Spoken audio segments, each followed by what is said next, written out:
วันเกิดเอเดนเนี่ยเอเดนเขาครบ3 ปีแล้ว Happy birthday นะแขกครับถ่ายคนเลยอ่ะก็ต้องหยุดเนาะจับเลยเนาะ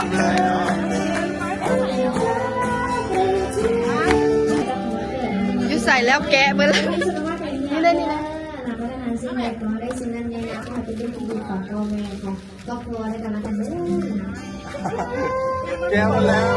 แม่ลิจ่านะมันมาลงไปจังหวะขอพระเจ้าอวยพรเด้อเอเดนขอพระเจ้าอวยพรพระเจ้าอวยพรเอเดนเด้อ God bless you God bless you เค้กไว้ของขวัญเป็นปีใหม่ลาวให้เดลิปีใหม่ลาวคนเดียวถ่ายรูปให้เราคนเดียวแห้งๆได้ไหมลูกขอบใจเอเดนเอามาให้เดินไว้เขายับไปนะเขาไปทำให้เดินเดนหน่อยมันโอ้ยเย่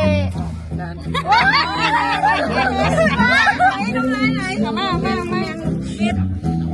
เย่จับเพลงไทยคนเดียวไว้วันนี้เลยเอาแบบไปเห็นข้าหลวงอ่ะนะจับเพลงเอาเขาเข้ามาไหนเขาหายไหนเอาเตะเขาไปไม่ไปได้เป็นใครสองแม่จะฟังใครเป็นใครที่ฟังกัน